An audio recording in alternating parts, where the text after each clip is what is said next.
안녕하세요. 어, 여러분들 만나 뵙게 돼서 너무 감사합니다. 제가 먼저 현장에서 못 뵙게 됐고, 잠시 후에 현장 해커톤 할 때 등장할 건데요. 제가 강의 시간이 약간 빠듯해서 레코드를 좀 해두었습니다. 혹시 제가 이 영상을 먼저 틀게 된다면, 잠시 후에 여러분들과 현장에서 뵙게 하겠습니다. 저는 서울시립대학교 건축학부에서 가르치고 있고, 실험실 벤처의 테크캡슐 대표를 맡고 있는 황지은입니다. 반갑습니다. 웹3, 웹 3.0 시대 온라인 디지털 환경에서 창작하기라는 워크샵 시리즈를, 아트 콜라이더 랩과 함께 해서 너무 감회가 깊고요. 작년 그리고 올해 초에 예술 창작품, 특히 교육 환경에서의 예술 창작품의 디지털 자산화에 대한 연구를 함께 했던 과정에서 저희가 개발했던 창작자들과 함께 할 수 있는 교육 프로그램, NFT 교육 프로그램을 이렇게 한번 실행해 보는 되게 의미 깊은 시간입니다. 제가 맡았던 세미나 제목이 새로운 가치 생태계의 이해였는데요. 글쎄요, 이제 저 스스로도 과연 잘 이해하고 있는가 하고 묻는다면 자신이 사실은 없고요. 이게 굉장히 새로운 개념이고, 지금 이제 현실에서 어떤 산업으로 또 어떤 현상으로 또 어떤 경제 구조로 분명히 작동이 되고 있지만 여전히 이제 굉장히 새로운 그 영역이기 때문에 벌어지고 있는 것들이 이제 어떤 아직 검증되지 않은 것들도 많고 그리고 되게 시시각각 변하고 있는 분야예요. 블록체인 NFT. 불과 이틀 전에도 중국발 이제 소식이 있어서 코인 경제가 지금 더 하락세를 크립토 윈터라고 부르던데, 이제 그렇게 겪고 있는 것처럼, 그 NFT라는 개념이 이제 그런 블록체인 기술이나 암호화폐 경제와 뗄 수 없는 관계에 있기 때문에, 어쨌든 이 이후에 어떤 일이 벌어지고 이게 어떤 가치에 이제 영향을, 그 우리 사회적 가치로 영향을 끼칠지는 여러분이 지금 궁금해 하시는 만큼, 음, 모든 사람들이 확신할 수 없는 단계에 있는 것도 맞는 것 같아요. 그래서 오히려 이걸 상상해보는 시간을 가지면 어떨까 싶어서 아니면 NFT 도대체 뭘까 하고 여러분들이 상상해보고 어떤 미래를 그려보고 또 다 이해도가 다를 텐데 관심과 이런 것들이 새로운 어떤 환경에서 어떻게 그 자리할지를 이야기해보는 시간을 가지면 좋을 것 같습니다. 아, 네. NFT에 대해서 세간에 이제 아마도 여러분도 관심을 갖게 된 많은 동기 중에 이제 이런 굉장히 강렬한 뉴스들이 작년에 많았죠. 어, 이세돌 그 중에 하나인데 알파고와 이세돌의 격돌이 있었던 그 이제 네 번째 이세돌 어, 그 이세돌이 이제 알파고를 이겼던 그 순간의 기보가 이제 2억 5천에 낙찰되었다. 도대체 이게 무슨 말인가? 이 파일이 2억 5천 만 원짜리인가? 그쵸? 예. 이 파일 우리 뉴스 뒤지면 흔히 그냥 막 볼 수 있는 그런 파일일 것 같고, 뭐 그냥 만들려고 해도 금방 만들 수 있는 그런 파일이죠. 다 공개가 되어 있고. 근데 왜 얘가 이렇게 비쌌을까요? 그리고 이제 이것이 이제 NFT나 암호화폐에 대해서 관심을 끌게 하는 그런 트리거이기도 하죠. 이런 뉴스들이. 소더비에서 어, 그 크립토펑크가 얼마에 팔렸다. 이런 거. 그래서 도대체 이제 기존에 있었던 우리가 거래하는 그런 아트웍의 세계가 막 확 달라진 건가. 그리고 또 한켠에는 저희가 이런 디지털 갤러리처럼 생긴 이 플랫폼의 생리를 알기 때문에 더 의아한 거죠. 이제 이걸 누구나 다운받을 수 있는 쉽사리 복제가 가능한 것을 어, 복제되지 않는 인증이라고 말하는 것 자체가 굉장히 모순되고 이해가 안 가는 그런 부분이 있어요. 그래서 어쨌든 뭐 이렇게 회자되었던 여러 가지 이제 그 현실 경제 재화 가치로 굉장히 파격적인 이런 것들이 이제 등장해서 관심을 끌었는데 뭐 예를 들어 이 사례에서 보면 아까도 얘기했지만 이 파일의 가치가 그런 거라고 이 이미지의 가치가 그런 게 아니라 이세돌이 이것을 팔았기 때문에 혹은 그 모멘트의 스토리 이제 그 세기의 대결이었던 인간과 기계의 대결을 했던 그분이 직접 그 순간을 판매하는 그 사건, 그 스토리가 사실은 이 가치를 내게 한 거겠죠. 그리고 저가 이제 이후에 이걸 그 구매한 분이 누군지 모르겠으나 그분이 그것도 되팔고 다시 가치가 더 올라가고 내려가고 했는지는 아직 솔직히 모르겠어요. 잘 찾아서 잘 안 보이긴 했는데 아무튼 이게 팔린 그 사건이 일단은 되게 중요한 거. 그래서 과연 NFT란 무엇인가? 이 앞서서 이제 세미나 하셨던 많은 선생님들께서 또 한 말씀씩 해주셨을 텐데 그리고 여러분도 이 워크숍을 참여하기 전에 관심이 있으니까 오셨을 것 같은데요.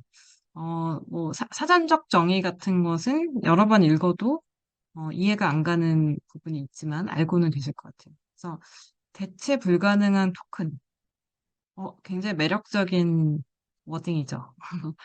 뭔가 대체 불가능한 토큰이라는 말 자체가 뭔가 호기심을 일으키는 어, 그런 조합의 단어인 것 같고, 그리고 그림, 영상, 디지털 파일 혹은 자산에 블록체인 기술로 만든 토큰을 꼬리표로 붙이는 것이다. 이게 무슨 말이죠, 도대체? 예, 블록체인 기술도 이야기가 한편 되게 어렵고요. 그리고 그림, 영상, 디지털 파일, 자산에 이제 거기 꼬리표를 붙인다는 게 도대체 뭔지 되게 헷갈리는 개념인데요. 그러니까 대체 불가능한 토큰의 반대는 대체 가능한 토큰이죠. 그 대체 가능한 토큰은 뭐죠? 우리가 보통 화폐로 쓰는 그리고 이런 암호화폐에서 그 코인이라고 우리가 부르는 것들은 내가 이제 우리가 쓰는 그냥 일상생활에서 우리 실물 경제에서 쓰는 화폐도 다 사실은 일련 번호가 있죠. 조폐공사에서 만드는. 그치만 나는 뭐 300번, 1000원짜리 300번을 갖고 있고 옆에 있는 애는 302번을 갖고 있어서 저것을 바꾸면 안 돼. 이러지 않잖아요. 대체가 가능하죠. 그냥 1000원권은 그게 일련 번호가 몇 번이 있건 간에 그냥 1000원으로 대체 가능한 거. 내가 내 1000원이랑 너 1000원이랑 바꾸자 이랬을 때 모든 사람들이 그래 하고 바꾸지? 그 가치가 뭐 물론 이제 희귀 동전이나 뭐 이런 게 긴 하지만 이제 일반적으로 말할 때 그 대체 가능한 토큰이라는 것은 이제 그 코인이나 화폐를 말하는 거고요. 대체 불가능한 거는 그거를 바꿀 수 없는 거예요. 우리 실생활에서는 예를 들면 부동산 등기부등본 이런 거, 그쵸?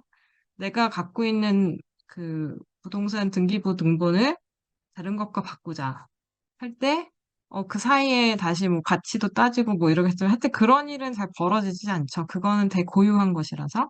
NFT가 바로 그런 뜻이에요. 그러면, 어, 그런데 이제 이게 디지털 월드에서 벌어지는 거죠. 그래서 아까 말한 블록체인 기술의 한 블록이 말하자면 하나의 이제 코드 덩어리인데, 어, 이게 내가 몇 번째 블럭이고 그 블럭은 뭘 지칭하고 있어. 어떤 정보를 담고 있는 하나의 뭐 컴퓨터 파일이라고 합시다. 이제 그런 그 코드 덩어리인데 그 블럭의 안에 있는 구조에 이제 이런 내용들을 심어 놓는 것일 거예요. 그래서 이제 그 블럭들이 블록체인 기술이라는 거는 그 블럭들이 이제 분산돼서 여러 컴퓨터에 걔가 저장이 된다라고 약간 이해하시면 될 것 같은데요. 그것도 되게 어렵죠. 무슨 말이지? 그래서 분산 원장 기술이라고 말해요. 그래서 원본을 우리가 지칭할 수 없는 거. 굉장히 다수의 사람들이 똑같은 원본을 갖고 있어서, 그것을, 음, 하나를 없애더라도, 이제 이미 너무 충분한 다수가 보유하고 있기 때문에, 이제 그걸 하나쯤 공격받아서 없어지거나 변조가 돼도 이제 그게 변조가 됐다는 걸 우리가 쉽게 알 수 있는 이런 기술을 말해요. 네. 그래서 아까 제가 이제 컴퓨터 파일이라고 칩시다 했을 때 내 컴퓨터에 내가 그걸 갖고 있지만 다른 컴퓨터들도 그걸 충분히 다 복제를 해서 충분히 갖고 있으면 이제 어느 순간 '아 됐다. 얘는 이제 우리가 한 블럭으로 인정하고 이 여기서 벌어진 거래 혹은 이벤트들을 다 인정하고 그다음 블럭, 그다음 블럭 이 그 순서들을 계속 저장해서 그게 변화되기가 어렵게 만드는 그런 거예요. 네.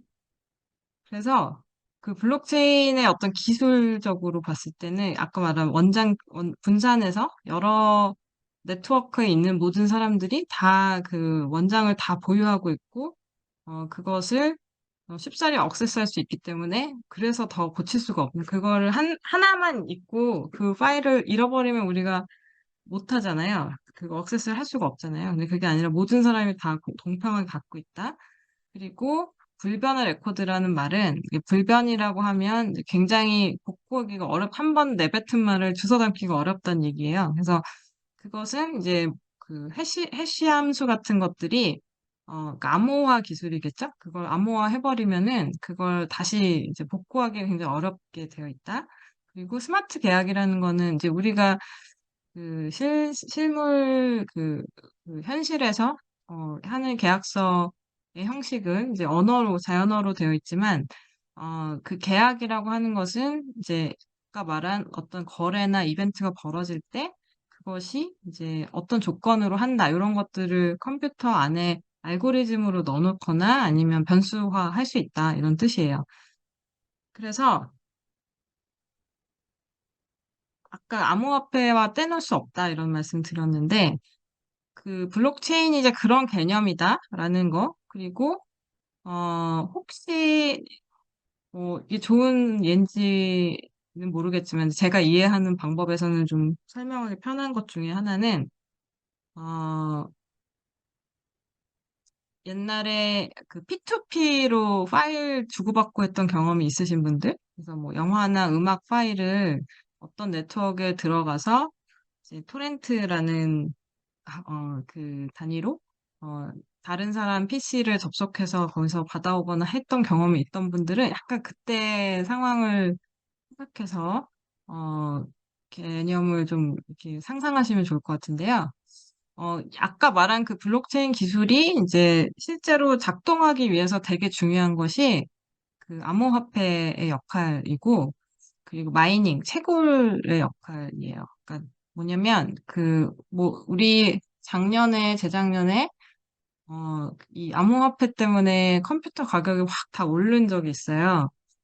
그래픽 카드 채굴기를 어 만드 채굴기를 이렇게 돌리는 그 사람들이 이제 그래픽 카드가 많이 필요해서 많이 구매를 하는 바람에 이제 수요가 너무 늘어나서 공급이 딸리고 그래서 가격이 막 오르고 그런 적이 있었는데 이 마이닝이란 뜻은 아까 말했듯이 내가 어쨌든 내 컴퓨터 안에 그 블록을 저장을 해줘야 그쵸? 그게 분산이 될 거 아니에요? 분산 네트워크라는 것은 그걸 이제 어쨌든 블록을 생성해서 갖고 있는 분들이 있어야 이제 되는 거죠. 예를 들어 우리가 뭐, 웹 2.0과 3.0의 차이를 앞서서 아마 얘기를 했을 거라고 생각하는데, 우리가 뭐, N사나 G사에 이제 드라이브에다가 내 파일을 올려. 그러면 거기서 운영하는 서버에 올린다. 이런 개념이 있잖아요. 근데 그 블록체인은, 그런 특정한 어떤 중앙화된 그 기관으로 보내는 게 아니라 다수의 어떤 네트워크로 착 분산시키는 거기 때문에 그 사람들이 왜 그럼 내 컴퓨터에 남의 그런 거래 내역을 저장을 해주겠어요? 예를 들면, 그러기 위해서는 어떤 보상 체계가 있어야 되죠. 그래서 그것을 내가 작업들을 그런 이벤트가 발생했을 때, 거래가 발생했을 때, 걔에 대한 블럭을 그 컴퓨터 리소스를 내주면서 계속 저장을 해주는 과정, 그리고 그것이 어느 모수만큼 이루어졌을 때, 어, 이게 됐다. 다음 블록으로 넘어간다 하는 그 과정을 이제 작업 증명이라고 하는데요. 그걸 하기 위해서 되게 많은 그 컴퓨터가 전 세계에 켜져 있어야 되는 거예요. 그래서 그것을 어느 정도 해주면은 보상으로, 그러니까 이건 비트코인의 원리인데, 보상으로 코인을 주는 거예요. 그래서 나는 컴퓨터를 켜놓고 블럭을 계속 생성을 해주면, 그거의 보상으로 이제 비트코인을 혹은 암호화폐를 받고, 그리고 그 받은 화폐는 다시 이제 그 화폐의 어떤 유통 구조가 있기 때문에 거기서 이제 다른 재화를 사거나 할 수 있는 것들이죠. 그래서 이 채굴 과정이 없으면 또 작업 증명이 안 되고 그 참여하는 다수의 어떤 그 네트워크에 참여하는 사람들이 그리고 그것에 어떤 우리가 인간의 어떤 생리상 그것이 돌아가기 위해서 어떤 모티베이션 안에서는 그 보상 체계가 있는데 그것을 돌리는 것이 이제 암호화폐라고 생각하시면 될 것 같아요.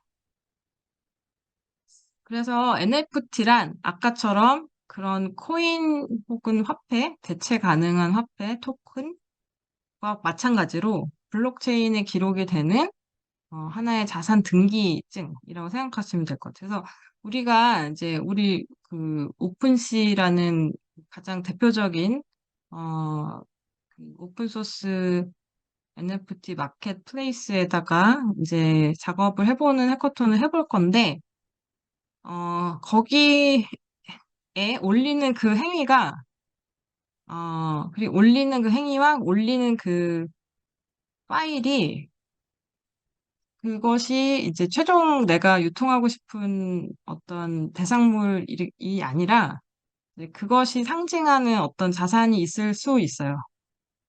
이거 되게 설명하기가 좀 어렵긴 한데, 이제 그 인터페이스에서 보이는 예쁜 아트웍들, 그 아름다운 아트웍들 자체를, 어, 그 최종의 어떤 결과물로 보신다기보다 그것이 증명하는 어, 그 대상과 자산에 대한 등기라고 생각하시면 될 것 같아요. 그래서 결국은 그것의 메타데이터와 내가 지칭하는 그 어떤 물건 혹은 대상과의 관계를 계약하는 것이 이제 NFT의 중요한 점이라고 생각할 수 있어요.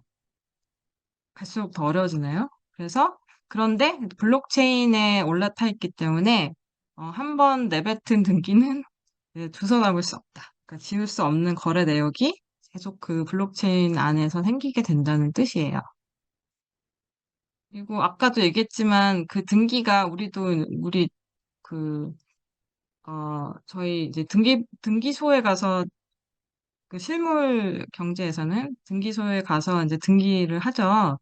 그래서 그 등기가 한번 그 정부가 인정하거나 하는 방식으로 이제 뭐 그 작품의 어떤 인증서 이런 것들 기관이 인증하는 그런 형식으로 그 권위를 믿고 저희가 그 가치들을 이제 매기게 되는데 그것과 다르게 이제 어떤 알 수 없는 다수의 네트워크 안에 있는 사람들이 이제 인정하는 이제 그 등기부 등본을 서로 발행해주고 그 발행된 것들이 다 똑같아서 이제 걔를 다른 사람이 하나 파일을 옮기더라도 혹은 그 내용을 바꾸더라도 다른 다수의 이제 보관되어 있는 그 등기의 내용들이 같기 때문에 이제 그거 위조할 수 없다고 우리가 생각하는 그런 구조고요. 이게 이제 블록체인에서 되게 중요한 개념이에요.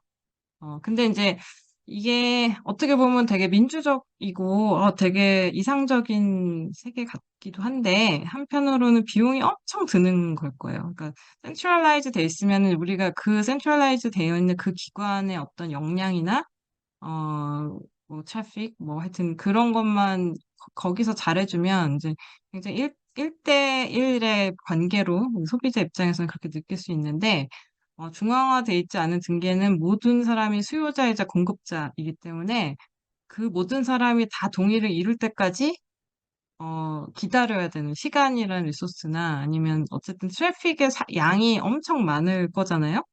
이게 이제 그림상 이렇지만 우리가 생각해봐도 그 N개 팩토리얼만큼 될 거기 때문에 그래서 그런 비용이 사실 발생하고요. 그래서 실제로 이런 채굴하는 과정이나 채굴 과정이 결국은 그런 동의를 이루는 과정에 딱 붙어 있는 과정인데 그 과정이 음, 뭐 환경 오염 문제나 전기를 너무 많이 쓰게 되거나 이런 문제로 지금 대두되기도 하죠. 그래서 디센트럴라이즈 되어 있다는 어떤 매력 그리고 대체 불가능이라는 그 어떤 말이 주는 매력이 있지만 사실은 그만큼의 또 비용이 굉장히 드는 일이라고 생각하시면 돼요.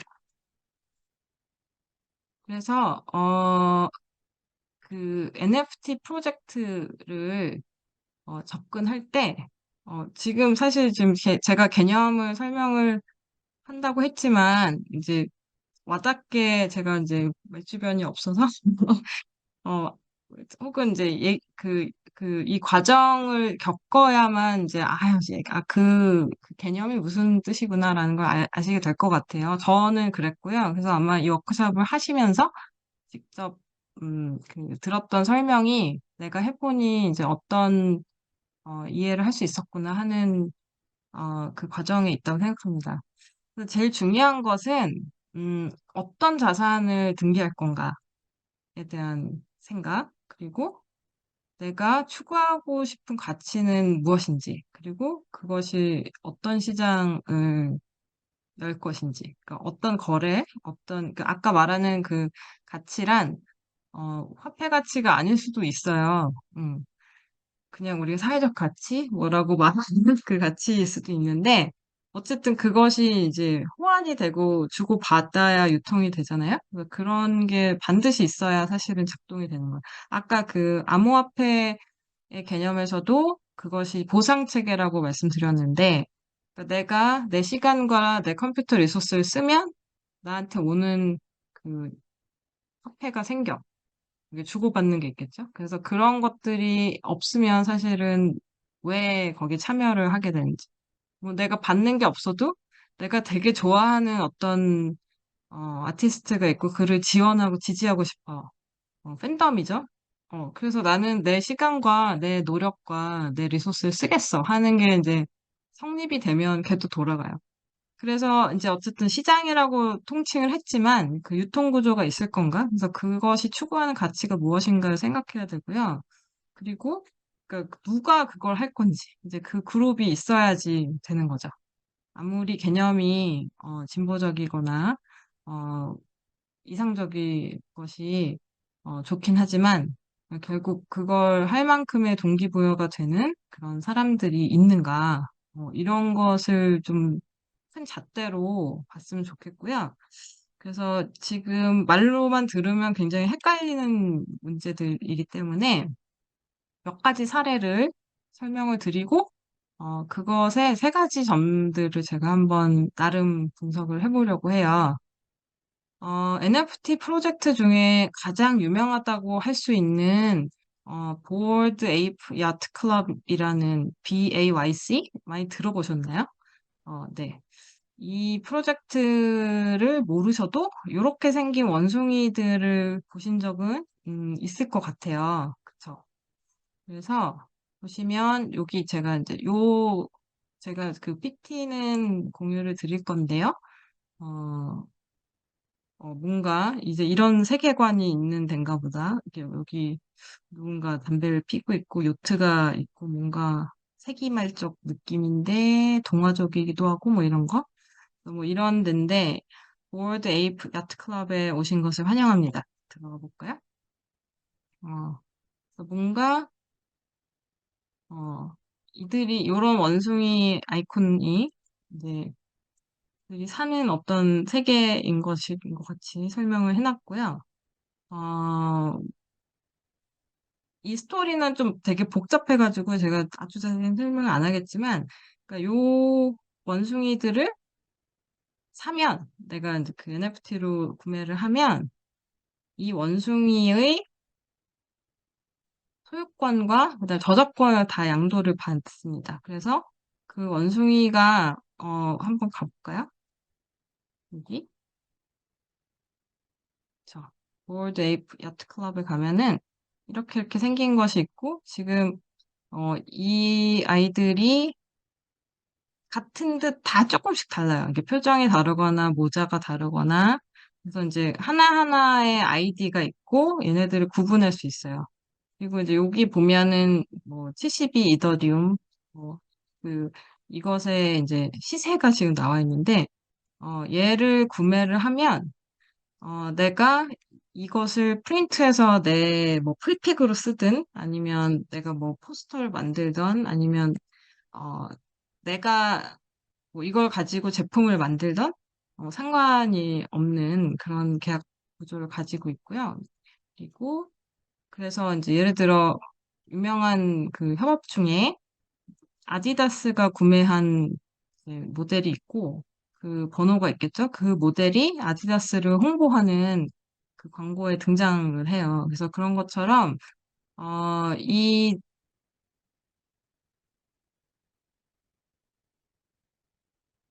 이 풀픽의 요 아트웍이 중요한 게 아니라 이제 이 원숭이가 가지고 있는 어, 이들만의 세계. 그래서 이것을 이 홀더만 참여할 수 있는 어떤 이벤트를 열어준다든지 아니면은 이 원숭이 각각의 이제 어떤 특성들이 새로운 제품이나 아니면 이벤트랑 연결이 될 수 있는 기획들이 다 계속 촘촘하게 벌어지고 있어서 그리고 이제 이미 가격이 엄청 높아요. 그래서 그 마케팅의 어떤 원리는 또 굉장히 또 넓은 세계지만 이것을 갖기가 어렵고 되게 비싸게 만드는 여러 가지 마케팅 그 전략들이 계속 있었던 거죠. 그리고 그 이후에도 지금 계속 펼치는 여러 가지 사건들이 있는데, 약간 이런 그 세계관을 가지고, 단순히 그냥 내가 한 개인이 그런 풀픽을 갖거나 이 원숭이 그림을 내가 뭐 스티커로 만들어서 갖고 뭐 이런 차원이 아니라 이제 이 원숭이의 어떤 삶이나 스토리를 다른 그 홀더들이 계속 만들어갈 수 있도록 어, 이걸 하는 게 목적이 아니라 그 이후에 있는 많은 이벤트나 뭐 셀러브리티들과의 연계 관계 혹은 이 홀더들만 갈 수 있는 특수한 이벤트들을 계속 열어줘서 그 그룹에 끼고 싶게 하는 그 마음 이런 것들을 들게 하는 그 과정이 일련의 이제 큰 어떤 현상 같이 벌어지는 것 같아요. 그래서 이것을 아까 제가 말했던 어떤 자산과 가치와 멤버십의 개념을 본다면은 이거의 자산은 뭐 명백히 프로필 사진이죠. 그 이미지예요. 근데 그 이미지 자체의 어떤 미감이나 그런 것들만 있는 게 아니라 그 원숭이의 그룹 그리고 비슷비슷한 그 원숭이의 그룹 그리고 그 원숭이가 개별적으로 갖는 그 삶의 스토리 그리고 뭔가 이제 인간 세상과 살짝 나는 어느 정도 알려져 있기로 거기 실리콘밸리에 어 일찍 은퇴한 그 스타트업들이 젊은 스타트업 를 운영했던 사람들이 이제 일찍 은퇴해서 이제 그 자기만의 삶을 살고 있는 사람들이 많이 갖고 있다고 소문을 들었는데 아무튼 그런 이제 어떤 인간생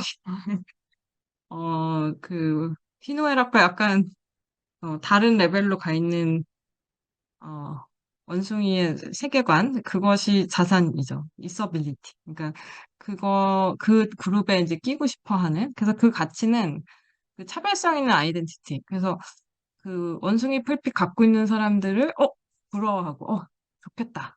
저거 되게 사기가 어려운데 혹은 그걸 가지고 할 수 있는 활동들을 어 내가 누릴 수 있는 그런 어떤 선택권 이런 것들이 있다는 것을 계속 알리는 그런 행사들을 했고요. 그래서 어떤 선망의 대상을 만드는 것 자체가 이제 가치겠죠. 네. 그래서 저것을 만든 크리에이터들이 이제 목표하는 것일 수도 있고, 이제 그걸 이제 홀드하는 이제 홀더들도 같은 마음으로 그 밸류를 계속 올리겠죠.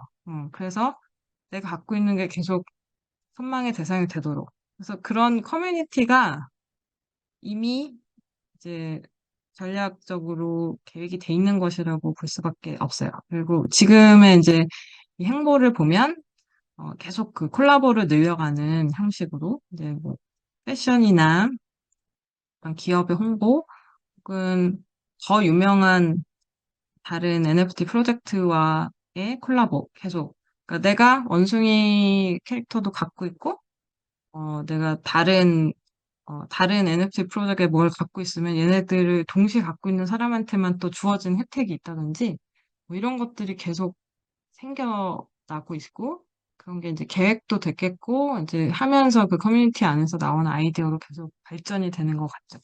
그래서 이제 이런 식으로 그 아까 말씀드렸던 원숭이 캐릭터의 그 그림만 보면 안 되고 그 그림을 갖고 있다는 개념 하에 할 수 있는 일들이 어떻게 늘어나며 그리고 그것들이 유통될 수 있는 어쨌든 그 암호화폐라는 재화 가치로 대체 가능하게 바꿀 수 있는 그런 가치들하고 연결돼서 그게 결국은 화폐로 전환되는 순간 지금 거래소에서 다시 우리 실물에서 쓸 수 있는 것으로 환전이 되잖아요. 그래서 아마 더 파급이 있지 않나 싶었고요. 이제 실물에서 환전이 안 되더라도 이제 게임이나 메타버스 안에서 이 캐릭터가 갖고 있는 그 아이덴티티들을 계속 이어가게 하면서 스토리를 계속 만들고 거기서 부가가치를 만드는 일들을 할 수 있겠죠. 그래서 이제 이 복잡한 내용들이 여기서는 시나리오가 아니고 실제로 벌어지는 일들이 되게 많단 말이에요. 아까 조금 설명했지만 아디다스의 예라든지 이제 조금 이따가 설명한 다른 프로젝트도 KYC와 이제 콜라보를 하면서 이제 서로의 가치들을 계속 올리는 일들을 하고 있어요. 두 번째 설명드릴 프로젝트는 오지 크리스탈즈라는 작업인데요. 이거는 이제 파인아트와 제너러티브 아트. 어, 이 말하자면 이제 미디어 아트 작업이라고 볼 수 있는데 이제 이런 하나의 조각품 같은 그런 인스톨레이션만 있는 것이 아니라 이 마이클 주와 다니엘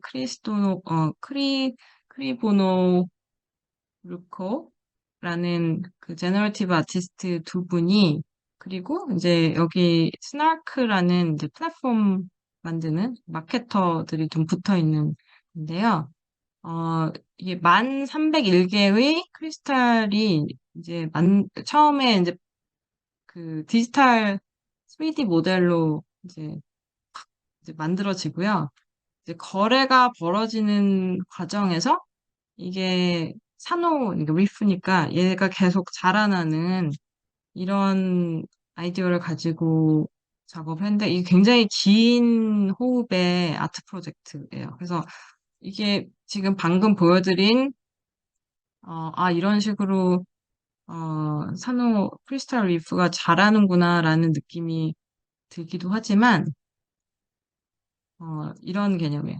아까 1301개의 처음 시드 크리스탈이 발행이 되고 민팅이 되고 그 민팅이 된 게 어느 기간 동안 거래가 벌어질수록 이렇게 뿅뿅뿅 이렇게 처음에 요만했던 건데 계속 자라나게 되는 거예요.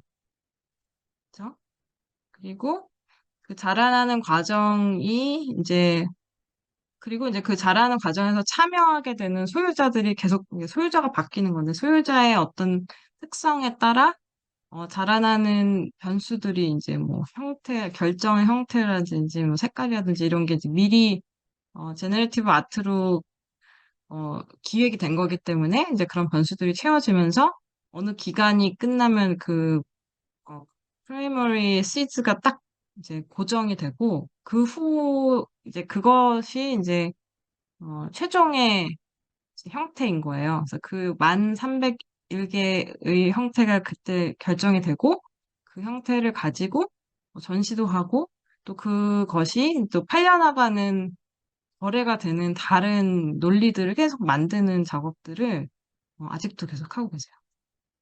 그래서 이렇게 픽스가 되고 나면 이렇게 뭐 3D 프린팅을 한다든지 똑같이 이게 요거는 이제 그 오픈시 같은 마켓에서 팔 수 있는 형태로 먼저 만들고 이것을 이제 물성을 가진 어떤 실체로 만드는 거 그리고 당연히 그 애초에 이제 그 디지털 아트로 시작을 했기 때문에 뭐 AR이나 전시장에서도 이제 이런 것들을 꾸밀 수 있는 요 소스를 가지고 우리가 컨벤셔널하게 생각하는 이런 전시를 만든다든지 할 수 있겠고 그리고 이제 사람들마다 갖고 있는 근데 결국은 지금은 다 이제 픽스가 된 것들을 가지고 이제 볼 수가 있어요. 그리고 그래서 이 전체 그 만 몇 개의 크리스탈을 보면 이런 아우라가 있는 애도 있고 뭐 간혹 보면 못 자란 것도 있어요. 그러니까 아직 굉장히 많이 거래가 안 돼서 이제 이게 넘버가 있는데 이 넘버가 그것의 이제 아이덴티티이기도 한데 이제 눌러서 보면 이걸 누가 갖고 있고 몇 번 제너레이션 7번 바뀌었고 그럼 7번 거래가 됐겠고 이제 거래가 된 그 상태들, 그리고 이게 계속 그 진화되는 모습들을 이제 지금은 다 볼 수가 있고, 3D나 AR로 다 볼 수 있고, 그리고 이것이 품은 그 성분들이 이제 약간의 이제 어떤 모종의 이제 어떤 내부적인 그런, 어, 것들로 이제 채워져 있습니다. 그 이제 알고리즘으로.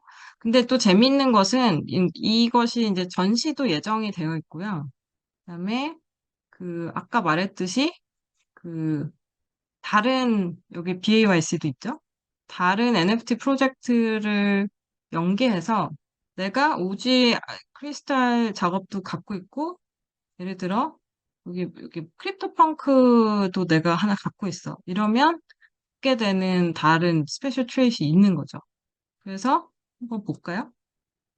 여기 BAYC를 갖고 있는 사람들 거, 혹은 크립토펑크를 갖고 있는 사람 거. 그러니까 이거를 그걸 갖고 있는 소유자가 한번 가볼게요. 이분은 요건데, 요분이 이제 이거 갖고 있어요. 이렇게 생긴 걸 갖고 있는데, 요 소유자를 보면, 그죠? 이거 갖고 있죠? 7491번 갖고 있고, 요것도 102번을 갖고 있죠. 뭐 이분의 컬렉션일 텐데 지갑이에요. 여러분들 만들었던 지갑처럼 이분이 컬렉션으로 소유하고 있는 것들이 두 개 있으면은 뭔가 새로운 뭘 받았을 거예요. 뭘 받았는지는 모르겠는데 자세히 나와 있진 않아서. 그래서 이제 이런 방식으로 처음에는 이렇게 자라나는 거 자체가 이제 성사가 될까? 이렇게 다양한 모습으로 자라날까 궁금했을 텐데 그 지나고 여기 보면 오픈시에도 있고 오픈시에만 있는 건 아니고 여러 가지 아까 말한 이제 이 홈페이지 오지 크리스탈이라는 홈페이지 혹은 그 자기만의 스토리가 있는 그 프로젝트가 있고, 그걸 오픈시, 디스코드, 트위터, 인스타그램, 그리고 또 뭐, 레어러블, 뭐 여러 가지 다른 플랫폼에 굉장히 복잡하게, 이것을 운영하고 있어요. 그래서 디스코드 같은 데도 들어가 보면, 어떤 전시가 있어요. 이제 이걸 통해서 만들어진 어떤 전시가 언제 있어요 하고 이제 공지가 뜬다든지, 그 전시에 오는 분 중에 이 홀더들은 어떤 새로운 걸 할 수 있다든지, 혹은, 저도 사실은 하나를 갖고 있거든요. 근데, 어떤 이벤트가 벌어질 때, 이제 저는 팔려고 내놓진 않은데, 오퍼가 막 들어와요. 그러니까 팔라고 저한테. 그러니까 그게 벌어지게 하는 거 자체가 이제 되게 새로운, 예술 시장의, 방식인 거죠. 옛날에는 이제 갤러리라는 곳에서 거래를 그 아티스트가 그걸 전시하거나 이제 소장을 해서 그걸 각 소유하고 싶은 사람들 연결해주는 갤러리의 힘이 굉장히 컸다면 이제 여기서는 되게 많은 예술가들 그리고 아티스트 디자이너들이 참여해서 이제 이 스스로의 가치들을 높이는 되게 대규모 프로젝트였던 것 같아요. 그래서 이 오지 크리스탈의 경우 이것의 자산은 크리스탈 리프라는 그 아트웍이죠. 그러니까 뭐 디지털 파일도 되고 어쨌든 그리고 이제 그거로 발생할 어떤 피지컬 인스톨레이션 어쨌든 예술 작품이고요. 그리고 그 가치는 참여와 공감으로 리프가 잘하잖아요. 내가 이제 좋아요를 누르든 아니면 걔를 구매를 하고 또 내놓고 다시 팔고 계속 거래가 서로 벌어지는 그리고 초반에는 그 거래를 한 사람들도 다 되게 유명한 아티스트들이라 그 누가 뭘 구매했다 내가 누구한테서 뭘 구매했다 나는 누구한테서 얘를 누구에게 양도했다 뭐 이런 것들이 디스코드에 계속 나와요. 그래서 사람들이 더 신기해하거나 이제 그 특정 그 번호 혹은 이 오지 크리스탈이라는 프로젝트를 관심 있게 보게 만드는 마케팅이 굉장히 필요했던 거죠. 그래서 이제 어쨌든 그 멤버십이라 하면 이제 오지 크리스탈을 갖게 된 여러 가지 경위의 사람들이 아마도 예술을 좋아하고 지지하는 사람들이겠죠. 새로운 형태의 예술을 지지하고 그리고 이제 그 요건 작가님한테 직접 들은 건데 얘가 예를 들어 그 바다의 어떤 생태계를 보호하는 여러 가지 변수들을 이제 우리가 알고리즘 안에 넣으려고 한다. 그러면 이제 어떤 그 바다에서 이제 어떤 일이 벌어졌을 때 얘가 잘할 수 있는 변수가 돼서 이제 우리가 그 각각의 작품들 안에서 그 스토리를 볼 수 있게 만든다. 이런 어떤 계획이 있다. 이런 얘기를 하셨거든요. 그래서 그런 것처럼 이 아트웍에 담아야 되는, 그러니까 실질적인 그 아이덴티티가 있는 하나의 개별적인 작업도 그렇지만, 이 전체 오지 크리스탈이 담고 있는, 그 스토리를 계속 빌드업할 수 있는 환경을 만드는 것 같아요. 예. 그래서 이런 식으로 이게 결국 갖고 있는 에셋은 이것이 이 아트웍일 텐데, 이제 이것이 팔려나가는 그 과정이 단순히 이제 우리가 이제 화폐 단위로 통칭되는 그런 것뿐만 아니라 이제 누가 참여했고 누가 공감을 했고 하는 것들에 의해서 이제 그게 이제 거래의 이제 어떤 방식으로 이렇게 치환돼서 카운트가 되는 거죠. 뭐 그런 것들. 그래서 이제 이런 스토리를 짜는 게 굉장히 큰일이고 그게 아름다운 미각을 갖고 있기도 하지만 이제 그 하나의 이미지가 아니라 그것도 그 뒤에 벌어지는 그 많은 이벤트들을 계속 연결해서 그것의 가치들을 높이는 그 활동 전체가 이제 오지 크리스탈이라고 할 수 있어요. 마지막 사례인데요. 세 가지 사례만 들려고 했는데 어, 그 블록체인 혹은 NFT 관련해서 이제 글을 읽거나 아니면 공부를 좀 해보려고 하거나 참여를 할 때 너무나 신조어가 많아요. 그중에 다오라는 것도 되게 중요한 개념인데 이게 탈중앙화 자율조직. 그래서 이게 Decentralized Autonomous Organization 뭐 이쯤 될 거예요. 그래서 말하자면 이제 그 어떤 그룹인데 되게 평등한 의사결정의 구조를 갖고 있는 그런 개념의 그룹을 말하는데요. 어, 작년에, 이거 올해 초 시작이긴 하네요. 작년에 단송재단에서 몇몇 문화재를 한글 해례본, 훈민정음 해례본 같은 몇몇 그 문화재를 그 NFT로 발행하면서 좀 논란이 됐었죠.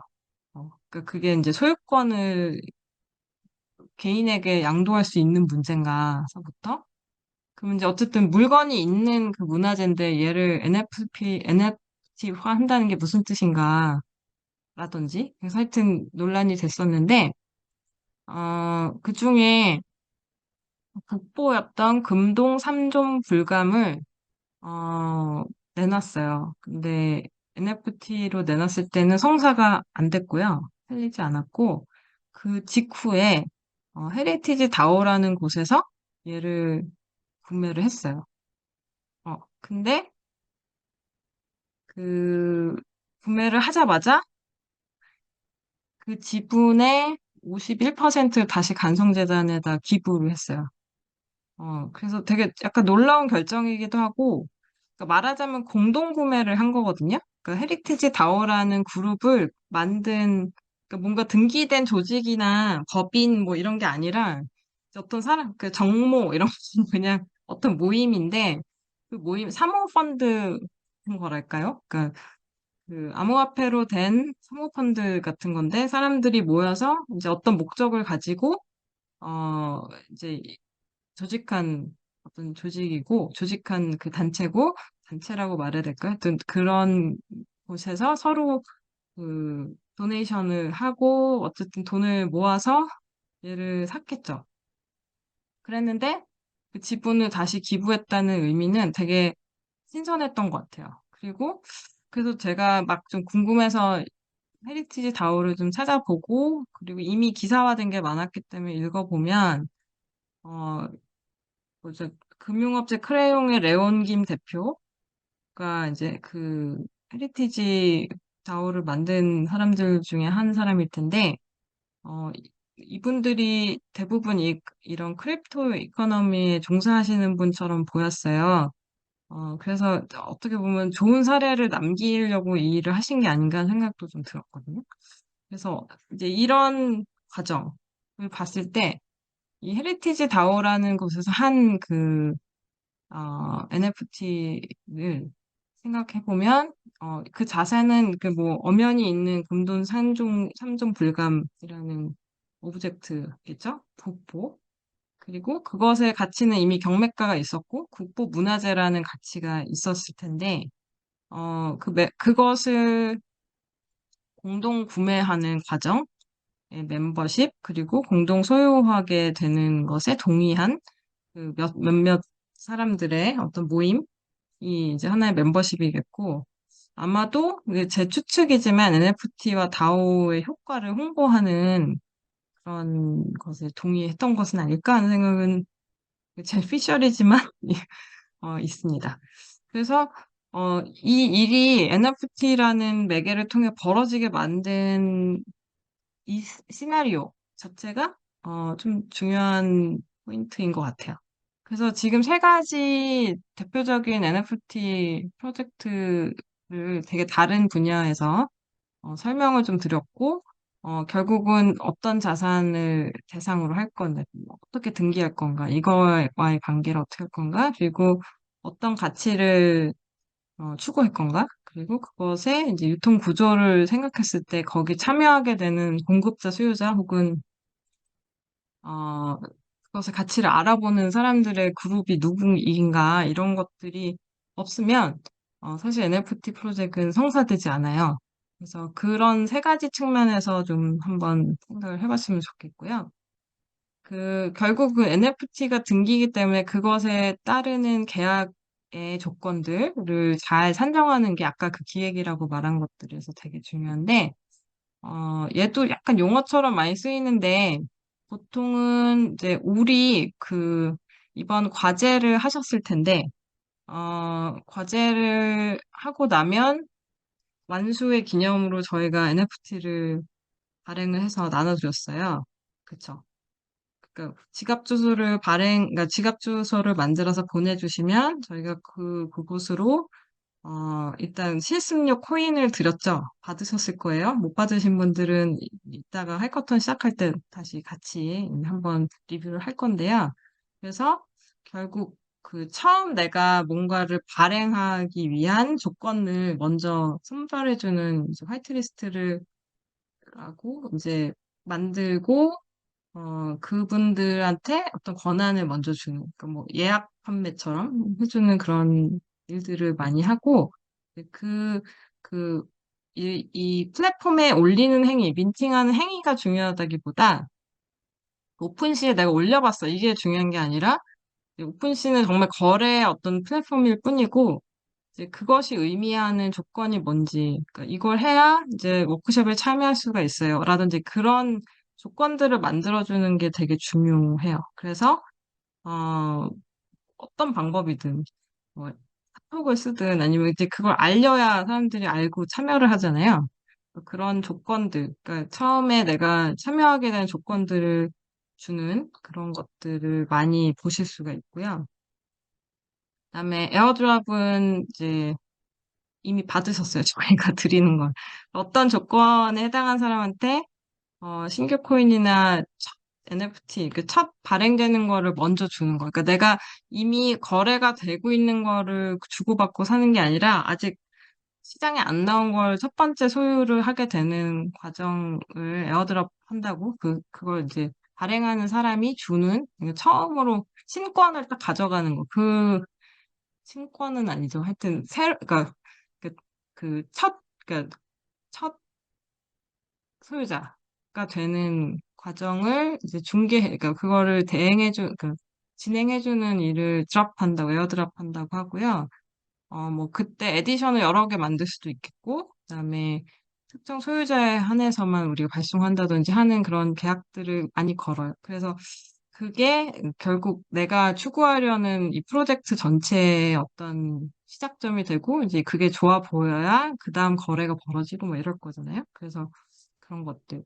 그리고 일부 이제 뭐 게임이나 이런 곳에서 play to earn이라고 해서 어떤 게임을 계속 하면 거기서 이제 코인을 받을 수 있다든지 이제 그 코인이 그 게임 안에서만 유통될 수도 있지만 이제 거래소에 나와서 바꿀 수 있는 것으로 이제 할 수 있게 풀어주어서 많은 사회적 이슈가 됐었던 적이 있어요. 그래서 그 NFT가 게임이나 메타버스 안에서 옛날에 이제 이것도 좋은 예인지 모르지만 뭐 싸이월드 이런 걸 겪었던 분들은 거기 안에서 도토리라는 화폐가 있었는데 이제 그건 그 월드 안에서만 쓰고 할 수 있었지만 충분히 많은 사람들이 참여했기 때문에 거기서도 꽤 많은 경제적 환경이나 그런 것들이 됐는데요.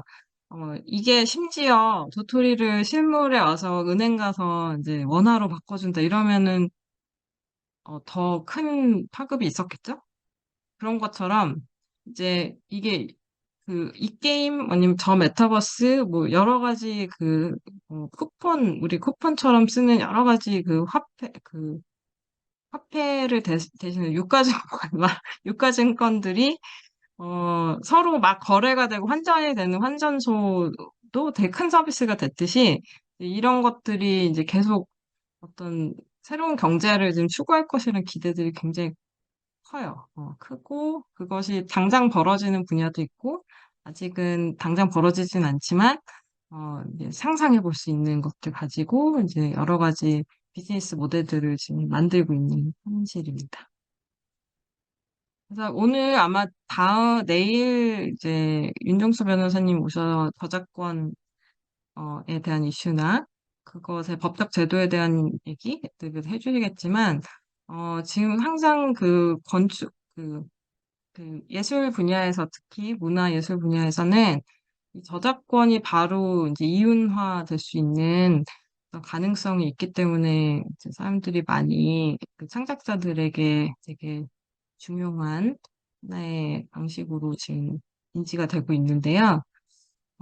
아직 복잡한 문제가 있지만 어, 그 이 저작권 혹은 IP라고 많이 하는데, 이 소유권, 이 창작물에 대한 소유권이 결국은 계속 이어지는 이윤이랑 그것이 산업화될 수 있는 구조들을 지금 많은 사람들이 구상하고 있다고 생각하시면 될 것 같아요. 그래서 아까 말했던 제가 어떤 자산, 그리고 어떤 가치, 그리고 어떤 멤버십, 결국 유통 구조를 어떻게 연결하느냐에 따라서 이게 경제적 효과로 갈 수도 있겠고, 혹은 캠페인이 될 수도 있을 것 같아요. 그래서 이윤이라고 했지만, 이제 어떤 가치, 여러분들이 상상하시면 좋을 것 같습니다.